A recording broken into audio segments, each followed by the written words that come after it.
இங்கே போற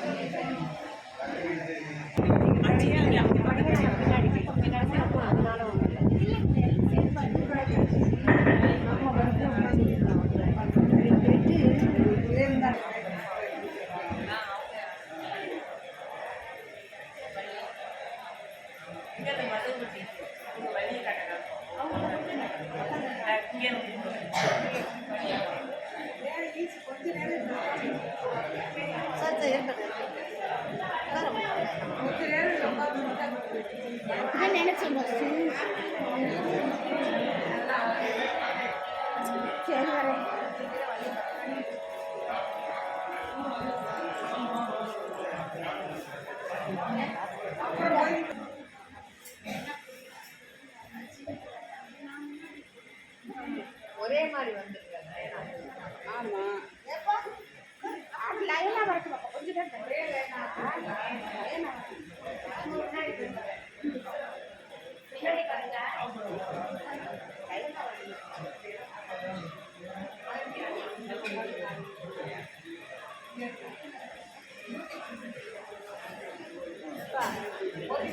சிற்றம்பலம் தென்னாருடைய சிவனே போற்றி, எந்நாட்டவர்க்கும் இறைவா போற்றி, ஆரூர் அமர்ந்த அரசே போற்றி,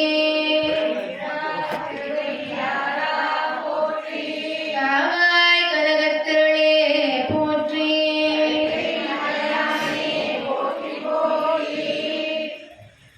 ஐந்து கரத்தனை யானை முகத்தனை இந்த இளம்புரை போலும் எயிற்றனை நந்தி மகந்தரை ஞான கொழுந்தாய் வளர்கின்ற விநாயகப் பெருமானுடைய மலரடிகளை போற்றி, அருள்மிகு சௌந்தரநாயகி அம்பாள் உடனுரை தான்தோன்றீஸ்வரர் திருவருளாளர் குருவருளாளர் திருவளர் செல்வி விசாலாட்சிக்கும் திருவளர் செல்வன் ராமநாதன் என்ற சந்தோஷ் அவர்களுக்கும் நடைபெற இருக்கின்ற இந்த திருமண விழாவில் திருவாசகம் முற்றோதல் செய்ய ஒரு அற்புதமான வாய்ப்பை அளித்த சிவத்திரு கனக சபாபதி ஐயா அவர்களுக்கும் உற்றார் உறவினர்களுக்கும் அவருடைய குடும்பத்தாருக்கும் மற்றும் கூடியிருக்கின்ற அனைத்து அடியார் பெருமக்களுக்கும் அடியனுடைய பணிவான வணக்கங்களை கூறி இந்த முற்றோதலை தொடங்கினார். நம்முடைய சைவ சமய கடவுளான சிவபெருமான் மீது பாடப்படுற பாடல்களுடைய தொகுப்பு 12 திருமுறைகள். அந்த 12 திருமுறைகள்ல 8வது திருமுறையாக இருக்கக்கூடியதுதான் திருவாசகம். அதுக்கு முன்னாடி 7 திருமுறைகள் தேவாரம்னு சொல்லுவோம். திரு ஞான சம்பந்த பெருமான், திருநாவுக்கரசர், சுந்தரமூர்த்தி நாயனார் அருளி செய்த தேவாரம், மூவர் தேவாரம்னு நம்ம சொல்லுவோம். ஆனா தேவாரத்திலிருந்து திருவாசகம் முற்றிலும் மாறுபட்டது. ஏன்னா திரு ஞான சம்பந்தராகட்டும் சுந்தரமூர்த்தி நாயனாராகட்டும் பெருமான் கிட்ட அழுது அழுது பாடியதாகலாம் வரலாறு இல்லை. ஏன்னா அவங்களாம் என்ன கேட்டாலும் பெருமான் உடனே கொடுத்துருவேன். நாவுக்கரசர் அப்படி கிடையாது, அழுவர். ஆனா ரொம்ப எல்லாம் பெருமான் அழுத விட மாட்டேன், கொடுத்துடுவேன். ஆனா மாணிக்க வாசகர் அப்படி கிடையவே கிடையாது, எதையுமே கேட்க மாட்டார், ஆனா அழுதுகிட்டே இருப்பார். ஏன்? அவருக்கு இந்த உலகம் பிடிக்கல, இந்த உலக வாழ்வு பிடிக்கல, பெருமான் கிட்ட போய் அடையணும், பெருமான் திருவடியை போய் சேரணும். ஆனா அதுக்கு அவர்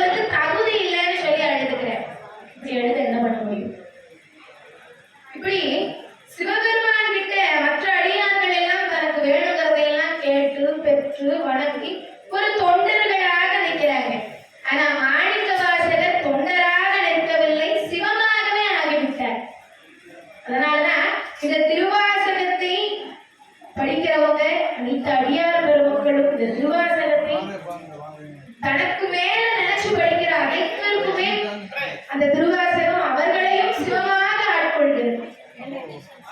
ஏன்னா நீ வேற நான் வேற கிடையாது இல்லையா? தந்தது உந்தன்னை கொண்டது எத்தனை சங்கரா ஆட்களோ சதுரன். நீ உன்னை விட்டு என்ன எடுத்துட்டு போயிட்ட, இப்ப நான் யாரு? நீங்க இப்படி இந்த திருவாசகத்தை யார் உள்ளத்தோடு படிக்கிறாங்களோ, உள்ளத்தோடு கேட்கிறாங்களோ, அவர்களையும் இந்த திருவாசகம் சிவமாகவே ஆகிவிடுகிறது. இதே போல தமிழர்களுடைய பழங்கால வழக்கம் என்னன்னு பார்த்தா, திருமண விழாக்கள்ல மங்களகரமான சுப நிகழ்வுகள்ல எல்லாம் திருவாசகம் முற்றோதல் பண்ணுவாங்க, திருவாசகம் பாடுவாங்க. இந்த திருவாசக திருமுறையின் ஒரு மிகப்பெரிய சிறப்பு என்னன்னு பார்த்தா, சிதம்பரத்தில் இருக்கக்கூடிய நடராஜ பெருமானே இதை படியெடுத்துக் கொண்டார். மனிதன் கேட்க மனிதன் சொன்னது திருக்குறள், மனிதன் கேட்க கடவுள் சொன்னது பகவத்கீதை, மனிதன் கேட்க கடவுள் கேட்க மனிதன் சொன்னது திருக்குறள். சரி, இப்போ மாணிக்கவாசகர் சொல்ல சொல்ல பெருமான் ஏன் படி எடுத்துக்கிட்டார்? அவர் எதுக்காக, என்ன காரணத்துக்காக இதை எழுதி வச்சுக்கணும்? ஒரு பிரதி எடுத்துக்கொண்டார். பிரதினா ஒரு ஜெராக்ஸ். ஒரு பிரதி எடுத்துக்கிறார். கடைசி காலம் ஒன்று வரும், ஊழி காலம் ஒன்று வரும். அப்போ உயிர்கள் எல்லாம் சிவபெருமானுக்குள்ள ஒடுங்கி விடுமா.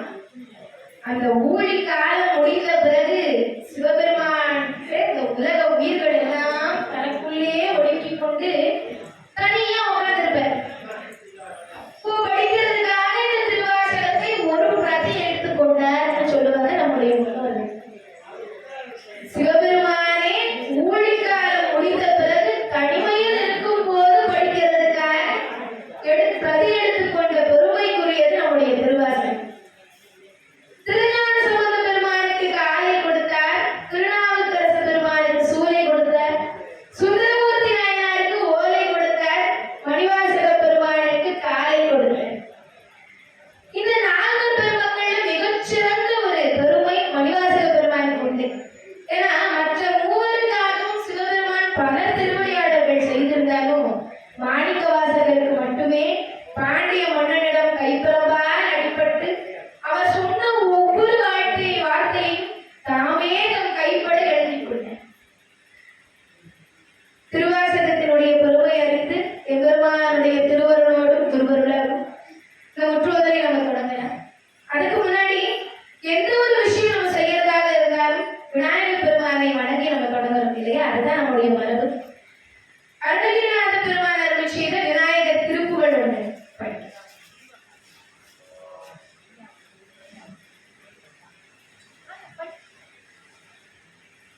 இந்த ஒரு தேங்காய் உடைச்சிட்டு நீங்களும் ஆச்சியும் தீபம் காமிச்சுங்க.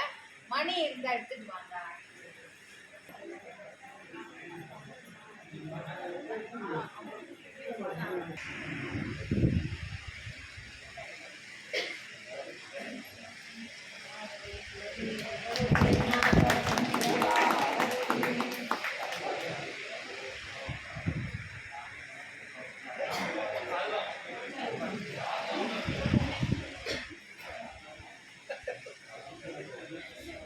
ஆ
பெருமான் அருள் செய்த விநாயகர் திருப்புகழ். சிவாயம் திருச்சிற்றம்பலம். கும்பகரு தேனுமணிக சிவாரி உங்கடலில் தேனமுத குணகூரி கிழ்வரதத்தே மல்கி பலகாலும் எழுதநோய் காதரவுற்றருள்வாரி தந்தை தனக்காகவன தனியோரே தந்தை வரத்தாரருளி தனியோரே மழ்வதமகாணநிலை பொருளோரே ஐந்து கரத்தானை முகப்பெருமாளே மழ்வதமகாணநிலை பொருளோரே ஐந்து கரத்தானை முகப்பெருமாளே. சைவத்தின் பெருமையை சொல்லும் திருப்பாடல். சைவத்தின் மேல் சமயம் வேறில்லை,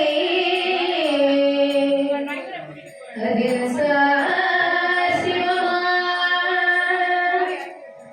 தெய்வத்தின் மேல் தெய்வம் இல்லைமோ,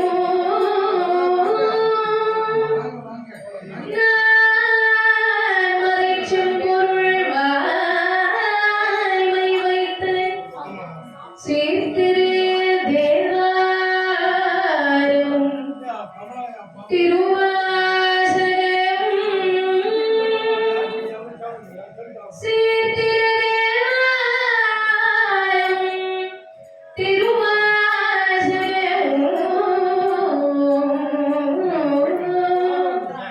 உயிரை தரச் செய்த நால்வர் போற்றாள் உயிர் துணையே.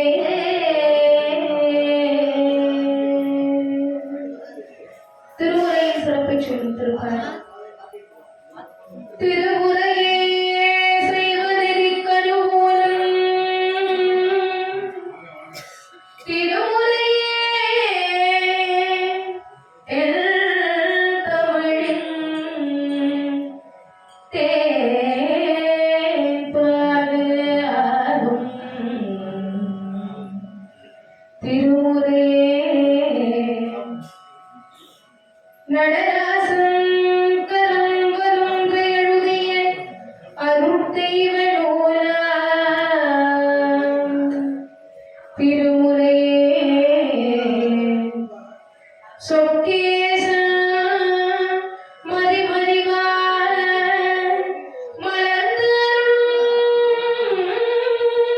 மலர்ந்தருளும் சிறப்பிற்றாவா.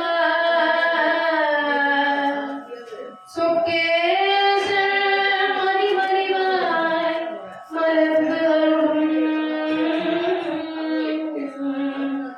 சிறப்பிற்றாவா.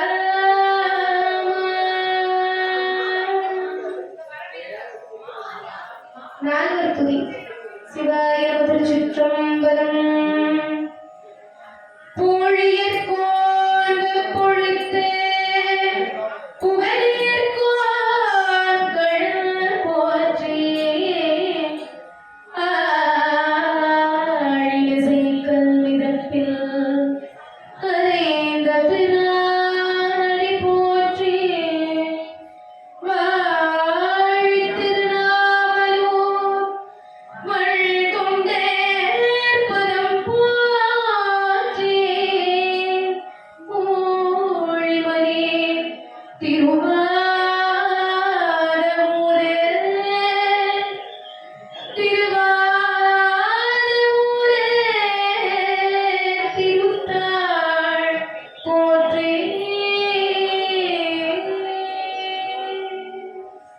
சிவாய திருச்சிற்றம்பலம்.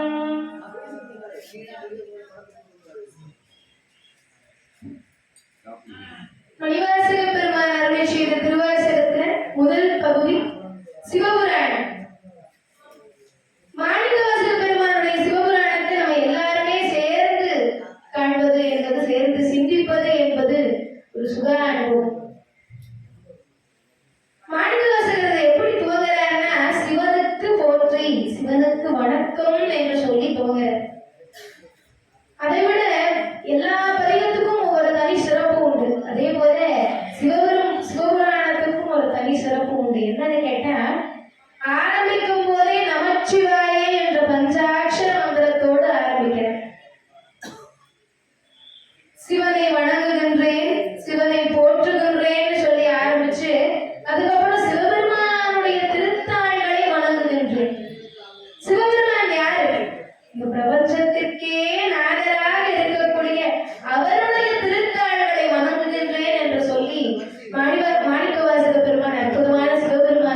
தொல்லையிரும் பிறவி சூழும் களை நீக்கி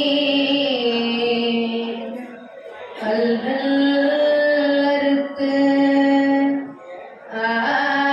ஆனந்தம் ஆக்கியதே எல்லையே மறுமா நெறியடிக்கும்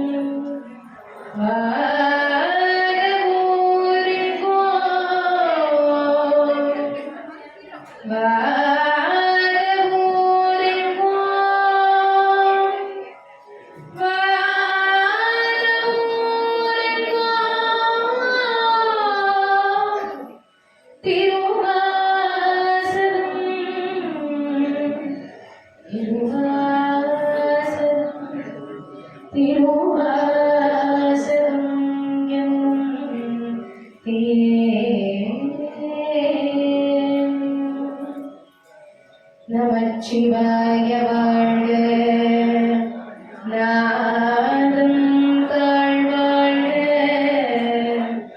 இவை பொழுதும் என் நெஞ்சில் நீங்காதாழ்வாழ்க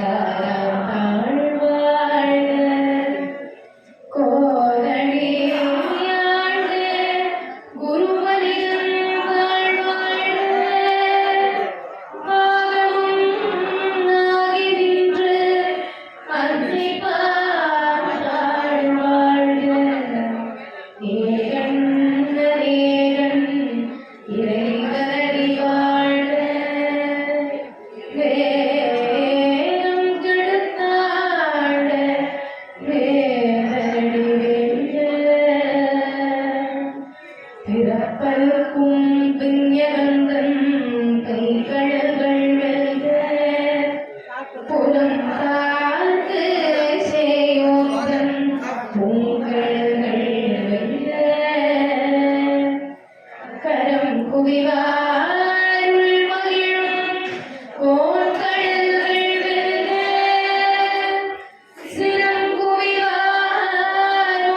எல்லா பிறப்பும் பிறந்திழைத்தே தருவான்.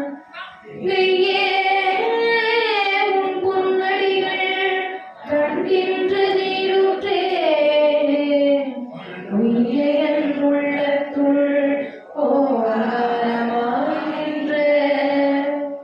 மெய்யாதிமனா உடைப்பாகா வேதங்கள் ஐயாயிர ஓங்கி ஆண்டகன்ற நுண்ணியரே, மெய்யாய் தனியாய் தியமான நாசிமலாய் பொய்யாய் இதையெல்லாம் போயல வந்தருளீர்.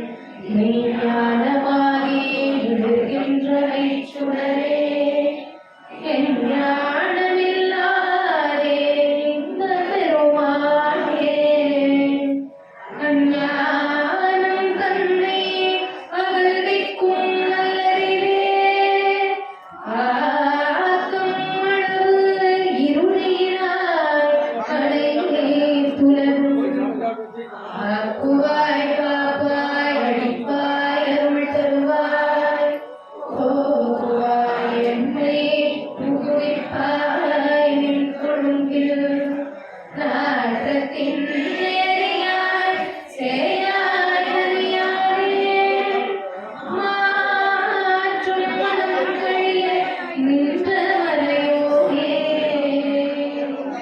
கலந்தபால் கண்ணனோடு நீ கலந்தார் போல, சிறந்தறியா சிந்தனையுள் தேனூரி நின்று பிறந்த பிறப்பருக்கும் எங்கள் பெருமான். நிறங்கள் ஓய்ந்துடையாய் விண்ணோர்கள் ஏத்த, மறைந்திருந்தாய் எம் பெருமான் மல்வினையே தந்தையே. மறைந்திட மூடிய மாய இருளே, அறம்பாவென்னும் அருங்கையில்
சிவபெருமானுடைய புகழுக்கு எல்லை இருக்கான்னு அவருடைய புகழ முழுசா யாராலையாவது பேசிட முடியுமா இல்ல பாடிட முடியுமா?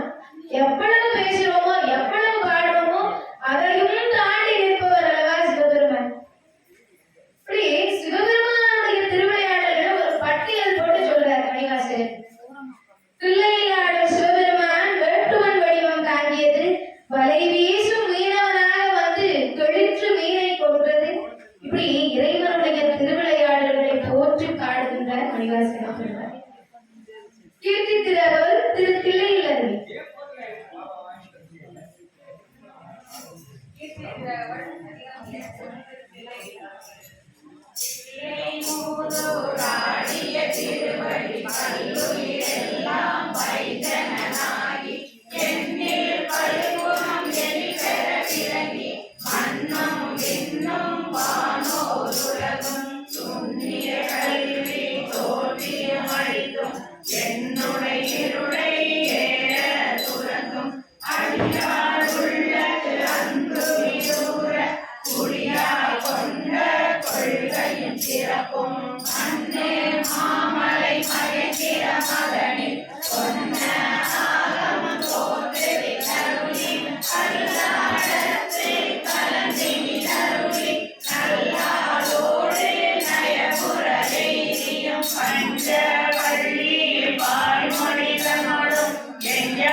Yeah.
காத்து அழிப்பவன் சிவபெருமான். இந்த அண்டத்தையே நம்ம வியந்து பார்க்கும்போது அதை ஆளக்கூடிய இறைவன் எந்த அளவுக்கு உயர்வானவனாக இருப்பான். சரி, இந்த அண்டம்னா என்ன? நாம வாழக்கூடிய பூமியை நம்மளால முழுசா பார்த்துட முடியுமா? முடியாது. அதையும் தாண்டி போனா சந்திரன், சூரியன், செவ்வாய், புதன், குரு, சுக்கிரன், சனி, இப்படி நிறைய கோள்கள் இருக்கு. இந்த எல்லா கோள்களையும் சேர்த்துனா ஒரு அண்டம். இப்படி எத்தனையோ கோடிக்கணக்கான அண்டங்கள் எல்லாம் இருக்கு. கணக்கெடுத்து பார்க்க முடியுமா நம்மளால? ஏன்னா மணிவாசக பெருமான் 3ஆம் நூற்றாண்டிலேயே ரொம்ப அழகா சொல்லியிருக்கார். அண்ட பகுதியில் உண்டை பிறக்கும். அண்டங்கள் எல்லாமே உருண்டையா இருக்கான். அளப்பெரும் தன்மை வளப்பெரும் காட்சி. அற்புதமான காட்சியை பார்க்க எவ்வளவு அழகு. ஒன்றனுக்கு ஒன்று நின்ற எழில் பகரில் இந்த அண்டங்கள் எல்லாம் சுற்றி கொண்டிருக்கிறது. 101 கோடியும் மேற்பட விரிந்தன. 101 கோடிக்கும் மேல பறந்து விரிந்து இருக்கிறது இந்த அண்டங்கள். மணிவாசக பெருமான் பண்றாரு, இந்த அண்டங்களை எல்லாம் ஒரு பக்கம் வச்சு சிவபெருமானையும் ஒரு பக்கம் வச்சு பார்க்கிறார். சிவபெருமானை பார்த்த கண்களுக்கு இந்த அண்டங்களை எல்லாம் பார்க்கும்போது காலையில சூரிய வெளிச்சத்துக்கு நம்ம வீட்டுல சின்ன சின்ன தூசி தெரியும்ல, அது போல தூசி போல இந்த அண்டங்கள் எல்லாம் இருக்கான். இப்படி சிவபெருமானுடைய புகழை பாடி அவன் எங்கு ஒளிந்திருக்கிறான் என்பதையும் காட்டி நாம மனதார நினைத்த அன்பு செய்தினோமானால் அவன் நிச்சயமாக திருவடி தேடி காட்சி அளிப்பான் என்பதையும் எம்பெருமானுடைய பெருமைகளையும் ஞாபக நிலையையும் வியந்து அருளை செய்கின்றார் மாணிக்கவாசகர். இதுக்கு திரு அண்ட பகுதியில் பெயரும் வைத்திருக்கிறார். தமிழர்களுடைய அறிவியல் மரபும் இறையியல் மரபிற்குமான உறவை ஏற்படுத்தக்கூடிய பெருமை திருவாசகத்துக்கு மட்டுமே உண்டு. இப்படி எல்லாவற்றிற்கும் மேலாக இறை ஆற்றலை ஒரு உருவத்துக்குள்ள மட்டும் அடக்காம அதை உணர்த்திய பெருமை மணிவாசக பெருமானுக்கு உண்டு என்பதையும் சொல்லி அவர் அருளி செய்த திரு அண்ட பகுதி திருத்தில்லையில் அருளி செய்த திருப்பதி.